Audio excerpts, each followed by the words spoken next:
Como continuar crendo diante de tanto sofrimento? Como continuar crendo diante de tanta injustiça? Como continuar crendo diante de um diagnóstico de uma doença terrível? Como continuar crendo em Deus diante de um luto, diante de uma separação, diante de uma quebra de confiança, diante de uma traição?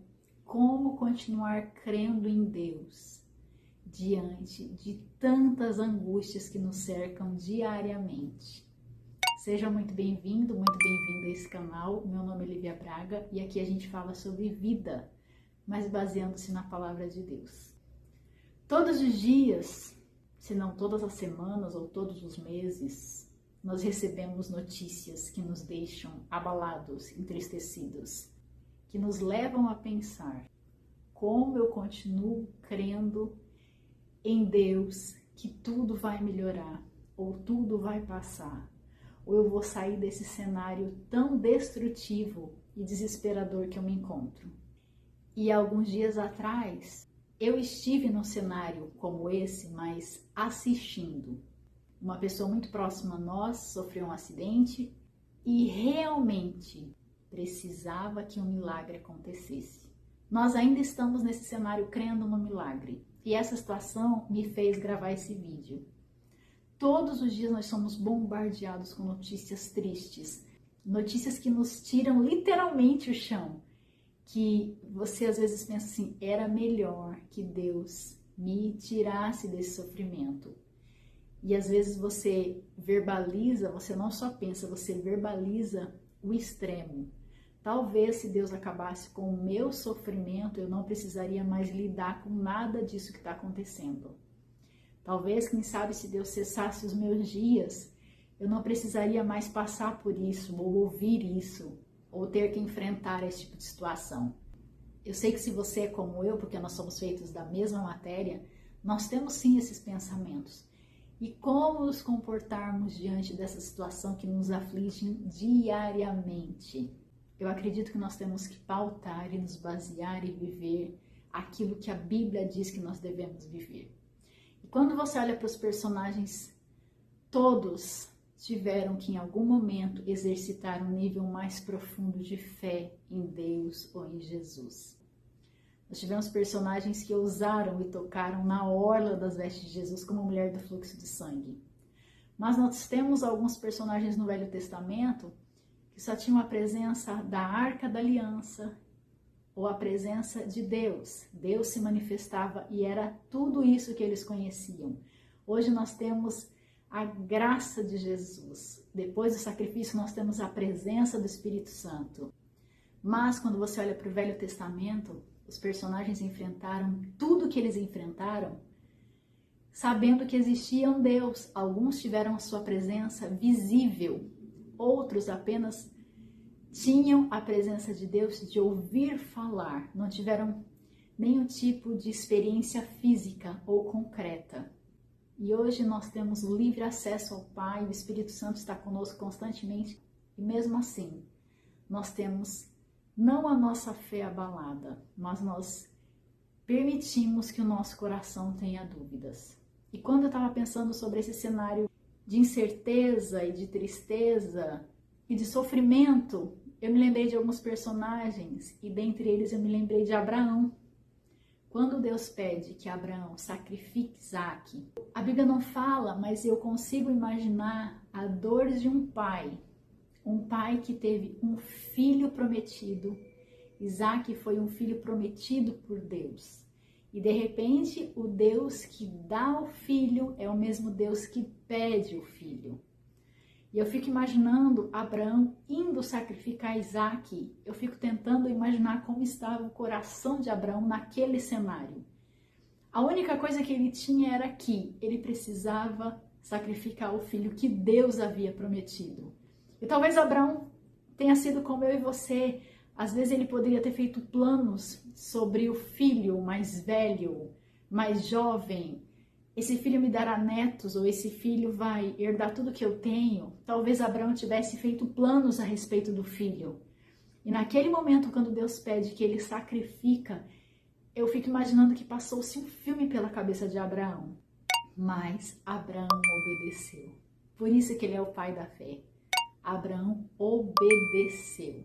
E ele segue com Isaac para fazer o sacrifício. E quando ele está para subir o monte, os jovens que o acompanhavam, ele diz: vocês fiquem aqui, que nós vamos fazer o sacrifício, mas nós retornaremos. A Bíblia não fala que Deus mostrou o que aconteceria. A Bíblia não relata se algum anjo apareceu. E se a Bíblia não fala, não existe. Se a Bíblia não fala, nós não precisamos saber.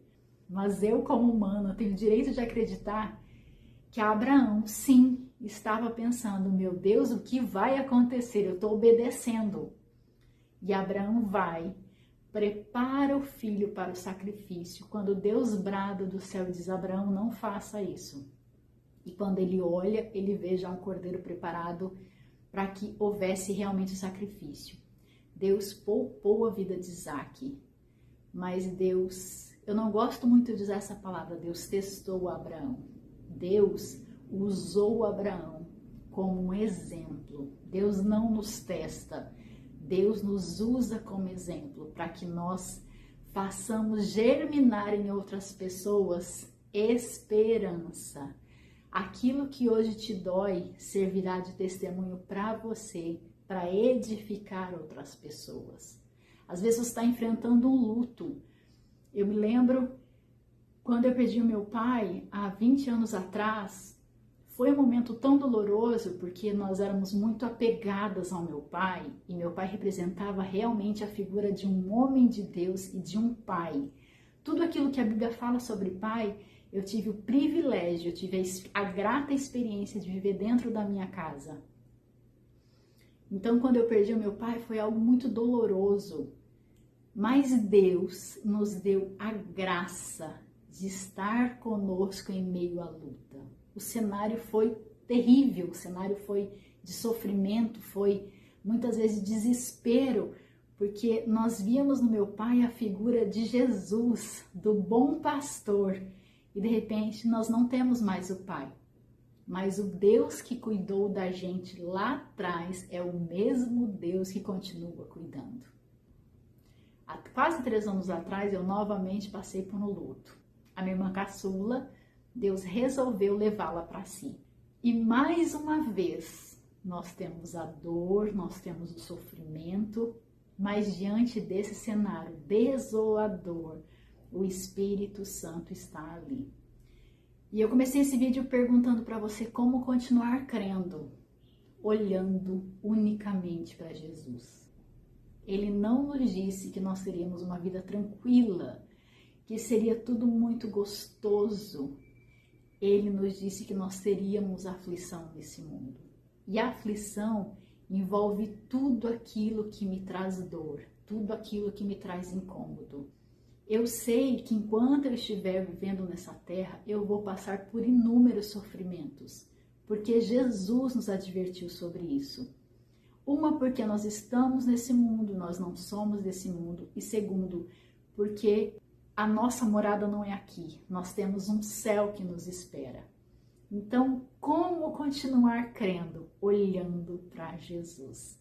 Nos momentos que você estiver em crise, que você pensar, agora de verdade acabou tudo, não tem para onde correr, não tem para onde fugir, vá para a Bíblia. Além de Abraão, nós encontramos José. José, pelos detalhes que nós temos, era um filho íntegro, um filho obediente e sem culpa alguma, por inveja dos seus irmãos, foi vendido, foi jogado numa cova, foi vendido, foi levado como escravo. E aí, mais uma vez, eu fico criando as histórias e me permito imaginar o que se passou na cabeça de José. A Bíblia não fala se ele murmurou, se ele resmungou, se ele reclamou, se ele sentiu o pior dos seres naquele momento, mas ele viveu e viu as promessas de Deus se cumprirem sobre a vida dele. Você olha para a história de Daniel e seus amigos quando foram levados cativos para a Babilônia, eles eram moços íntegros, estudados, tementes a Deus. E lhes sobreveio esse mal de serem levados para um palácio, para uma terra que não era deles. E naquela terra eles continuaram com a mesma vida de adoração e de rendição ao nosso Deus. Davi, com toda a perseguição de Saul, escolheu se manter fiel àquilo que ele acreditava. O apóstolo Paulo diz que toda tribulação é leve e momentânea, comparado ao que está por vir. Se nós estivermos focados apenas no que nós estamos vendo, nós não vamos sair do lugar. Eu sei que é difícil, mas eu estou te dizendo do lado de cá, eu já sofri 2 lutos que foram muito, muito terríveis.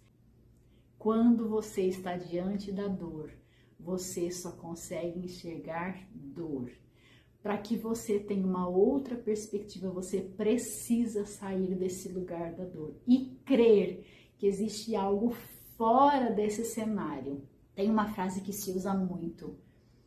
A nossa vida não é sobre nós, a nossa vida é sobre o manifestar da glória de Deus. Nós vivemos para glorificar o nome de Deus. Então, se você está enfrentando um luto, se você recebeu o diagnóstico de uma doença, que o médico falou, não tem mais jeito, nós vamos tratar e nós vamos ver o que acontece. Existe uma outra história. Deus não colocou o ponto final. Se você está assistindo esse vídeo, é porque você ainda tem vida. Então, algum propósito ele tem ainda que ele não realizou. E pode ter certeza, essa dor, ele continuará trabalhando em você e através de você. Essa dor não diz respeito apenas a você, às vezes é um tratar de Deus, não para que você sofra, mas para que quem está à sua volta também cresça. Deus usa formas diferentes para trabalhar e para falar conosco.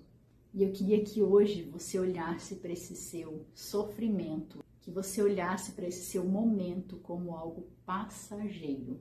O Deus que te formou é o Deus que te conhece perfeitamente. Não há um fio de cabelo na sua cabeça que ele não saiba ou que ele não conheça. Apenas continue crendo. Mas como eu vou crer diante de tanto sofrimento? Apenas creia. Traga à memória aquilo que te dá esperança. Nós temos um Deus que é por nós. Em momento algum, ele vai aparecer e vai te dizer, eu não tenho nada a ver com esse problema, eu estou abandonando o barco e você vai ter que remar sozinho. O nosso Deus não nos desampara. Creia, está difícil, está doendo, mas Deus continua conosco. Jesus está no seu barco. Ainda que parece que ele está dormindo, como na história nós vemos que na tempestade, Jesus dormia na polpa do barco e os discípulos começaram a ficar atemorizados porque a tempestade era muito grande. Jesus estava no barco, mas estava dormindo, mas ele estava consciente de tudo o que estava acontecendo. Até que ele se levantou e mandou que o vento e o mar cessassem, se acalmassem. Então, Jesus está no barco e no momento certo ele vai se levantar. Entenda que esse momento é o momento de criar ainda mais raízes. Eu sei, e eu estou te dizendo, eu sei o que é passar por um luto, eu sei o que é presenciar alguém muito perto sofrer de uma doença e não ter esperanças. Eu sei o que é perder um amigo de repente, o que é perder uma amiga de repente. Eu sei de tantos sofrimentos talvez como você. E nesses momentos todos, apesar de muita dor, eu consegui encontrar forças em Jesus. E hoje eu estou aqui para te dizer que é possível, é só uma fase. Assim como o povo de Israel caminhou 40 anos pelo deserto, mas alguns conseguiram chegar à Terra Prometida, você vai alcançar a Terra Prometida. Não murmure, não se lamente pelo que foi, isso é mais uma etapa da sua vida, é mais um processo que você tem que passar para gerar testemunho em você, para abençoar muitas outras vidas. Eu espero que esse vídeo te traga um consolo, um conforto. Canaã é logo ali. Não se desespere, mantenha a sua confiança em Deus. Deus está conosco. Deus nunca nos abandonou e nunca vai nos abandonar. Que você convide o Espírito Santo para ficar com você nesse dia e te abraçar e te confortar. Ele é o nosso melhor amigo. Eu espero que essa reflexão fale ao seu coração. Se você gostou desse vídeo, curta, Se você ainda não é inscrito, se inscreva. Compartilhe com aquela pessoa que você acredita que precisa ouvir uma palavra de esperança nesse dia. Nós nos encontramos no próximo vídeo. Que Deus te abençoe.